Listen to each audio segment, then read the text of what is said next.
श्रीगुरुभ्यो नमः।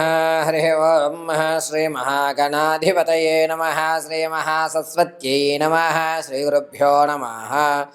हरि ओं। ఈ ఫిబ్రవరి 17వ తారీఖున గ్రహణము అనేటువంటిది మన భారతదేశంలో ఎక్కడా కూడా కనిపించడం లేదు.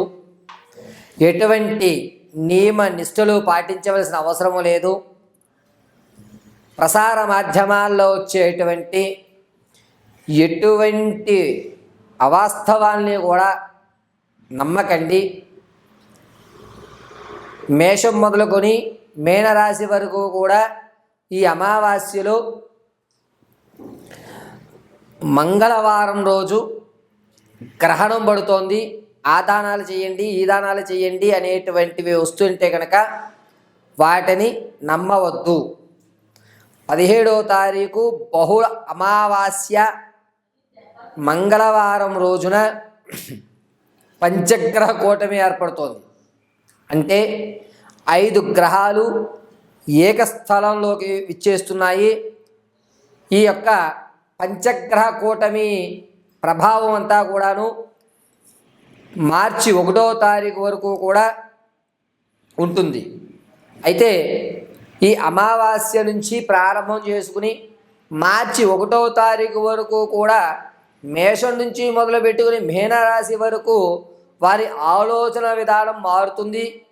ఈ ఆలోచన విధానం వల్ల మేషం మొదలుకొని మీనరాశి వరకు కూడా ఆర్థికంగా ఏదన్నా మంచి అవకాశాలు కానీ, ఆకస్మికమైన ధనం లభించడం కానీ, లేదా ఆర్థిక ప్రణాళికలో మార్పులు చెందడం కానీ, అప్పులు తీరేటువంటి మార్గాలు కానీ ఎటువంటివి ఏమన్నా ఉన్నాయా, ఏమన్నా ప్రమాదాలు జరిగేటువంటి అవకాశం ఉందా, మేమేమన్నా కొత్త పనులు ప్రారంభం చేయాలి అంటే కనుక ఈ సమయంలో చేసుకోవచ్చా, వీటన్నిటినీ కూడా మనం ఒకసారి పరిశీలన చేద్దాం.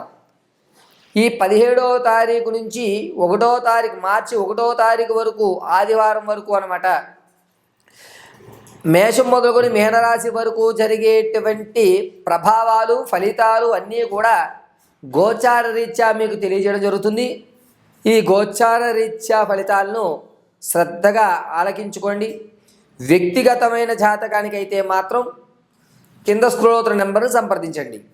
అయితే పంచగ్రహ కూటం వల్ల ఏ రాశి వారికి ఏ విధమైన ఫలితాలు సంభవిస్తున్నాయి అనేటువంటి విషయంలో మనం విడివిడిగా రాశి 12 రాశుల వారిని కూడా మనం ఒకసారి పరిశీలన చేద్దాం.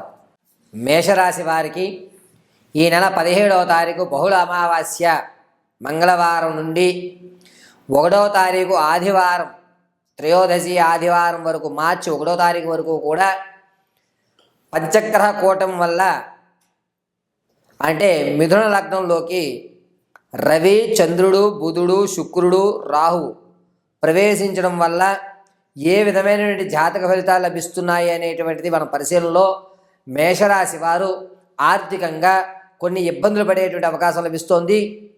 వీరికి అప్పులు తీరేటువంటి మార్గం కనబడకపోగా వేరే చోట నుంచి ధనాన్ని తీసుకువచ్చి ఎక్కడైతే మీకు ప్రెషర్ ఉందో అక్కడ ఆ అప్పును తీర్చి కొత్త అప్పును చేసుకోవడం అనేది ఖచ్చితంగా జరుగుతుంది. అంతేకాకుండా మేషరాశి వారు ఈ 17వ తారీఖు నుంచి 1వ తారీఖు వరకు కూడాను నూతన వ్యాపారాలు ప్రారంభం చేయాలని కోరికతో మాత్రమే ఉంటారు. ఆచరణ మార్గం ఎక్కడా కనబడదు. వ్యాపారం ప్రారంభం చేద్దామన్నా, ఏదన్నా కొత్త పనికి శ్రీకారం చుడదామన్నా అది ఆదిలోనే హంసపాదం అన్నట్టుగా ప్రారంభం చేసిన 5 రోజులు స్వభావంగా జరుగుతుంది. 6వ రోజు నుంచి కాస్త నత్తనడకగా కొంచెం మీ యొక్క అభివృద్ధి తగ్గడం అనేటువంటి జరుగుతూ ఉంటుంది. మార్చి 2వ తారీఖు నుంచి కలిసి వచ్చేటువంటి అవకాశంగా చెప్పవచ్చు. వ్యాపారం విషయంలో విద్యార్థులకు కూడా జ్ఞాపక శక్తి కొంచెం పెరుగుతుంది. దీనివల్ల మీరు చదువు మీద కంటే ఇతరత్ర కార్యక్రమాల మీద ఎక్కువ శాతం అవగాహన చూపిస్తూ ఉంటారు. ఆర్థికంగా మేషరాశి వారు 18వ తారీఖు నుంచి 28 వరకు కూడా పీకల్లో తప్పులో కూరుకుపోయామా అనేటువంటి భావన కానీ, నేను ఎంత శ్రమిస్తున్నా అది ముందుకు వెళ్ళడం లేదనేటువంటి ఒక భావనతో మీ యొక్క కాలమానం జరుగుతూ ఉంటుంది.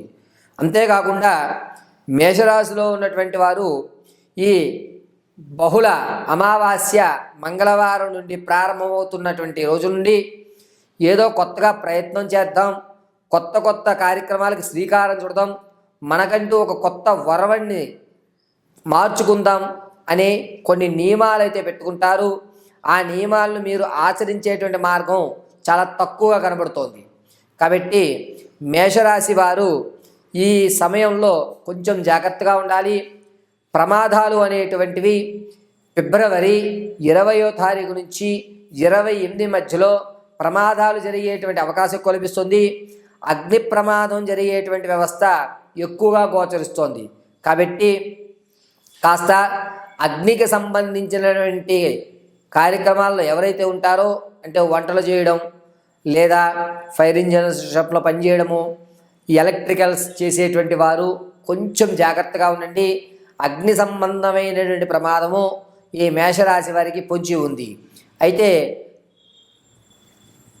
పంచగ్రహ కూటములు ఈ మేషరాశి వారిని మానసికంగా ఇబ్బంది పడేటువంటి ప్రాణానికి ఎక్కువగా జరుగుతుంది. కాబట్టి చాలా జాగ్రత్తగా మీ యొక్క ఆలోచన విధానాన్ని, మీరు అనుకున్నటువంటి విధానాన్ని గోప్యంగా ఉంచుకోండి. మీరు ఏదన్నా కొత్త ప్రయోగం చేద్దామన్నా, కొత్త పనులకు శ్రీకారం చుడదామన్నా, ఆ యొక్క విధానంలో మార్పులు ఏదన్నా ఇప్పుడు మీరు చేస్తున్నటువంటి ప్రయోగాలు కానీ, మీరు ఆచరిస్తున్న జీవిత శైలిలో కానీ కొన్ని మార్పులు చేయాలన్నా, నేను ఇలా చేద్దాం అనుకుంటున్నాను అని ఎవరికి చెప్పొద్దు, గోప్యంగా ఉంచుకోండి. ఆర్థిక పరంగా కూడా కాస్త ఇబ్బంది పడినా మార్చి 2వ తారీఖు నుంచి కూడా నిలబడేటువంటి అవకాశం ఏర్పడుతుంది. ఈ మేషరాశి వారు రాజకీయ నాయకులకు మాత్రం కొంచెం గడ్డుకాలంగా ఉంటుంది.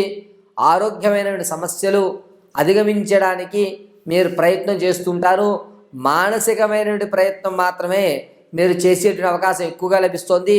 కాబట్టి మీరు నాకేమి కాలేదు, నేను ఇదివరకు కంటే బాగున్నాను అని మీలో మీరే మిమ్మల్ని మీరు డిఫెండ్ చేసుకుంటూ ఈ 17వ తారీఖు నుంచి 1వ తారీఖు వరకు కూడా మానసిక ఇబ్బంది పడేటువంటి అవకాశం ఎక్కువగా లభిస్తోంది. పైగా రవి, చంద్రుడు, బుధుడు, శుక్రుడు, రాహు ఈ 5 గ్రహములు కూడా మిథున లగ్నంలో ఉండడం వల్ల మేషరాశి వారికి ప్రతి విషయాన్ని కూడా డీప్గా ఆలోచించవలసిన అవసరం లేదు. ఏది జరిగినా మన మంచికే, కాబట్టి మనం ప్రారంభం చేసేద్దామనే ఒక నిర్ణయంలోకి అయితే వస్తూ ఉంటారు. మీ నిర్ణయం తప్పు. ఏ విషయాన్నైనా సరే 1-10 సార్లు ఆలోచించుకోండి. 15 నుంచి 1 వరకు కూడా జరిగేటువంటి సమయం ప్రశ్నార్థకమైన సమయంగా చెప్పవచ్చు. ఈ రాశివారు 17వ తారీఖు నుంచి ప్రారంభం చేసుకుని 1వ తారీఖు వరకు కూడా ప్రతిరోజు కాలభైరవాష్టకం వినడం, నల్లటి బొట్టుని అడ్డంగా ధరించడం, శనివారము అదేవిధంగా మంగళవారము సుబ్రహ్మణ్య స్వామి వారి దర్శనం చేసుకోవడం అత్యంత శుభసూచకం. ప్రతిరోజు కూడా సుబ్రహ్మణ్యాయ నమః అని కానీ లేదా కాలభైరవాయ నమః అని కానీ మీరు మంత్రజపం చేసుకోవడం మీకు కలిసి వచ్చేటువంటి సూచనగా చెప్పడం జరుగుతోంది.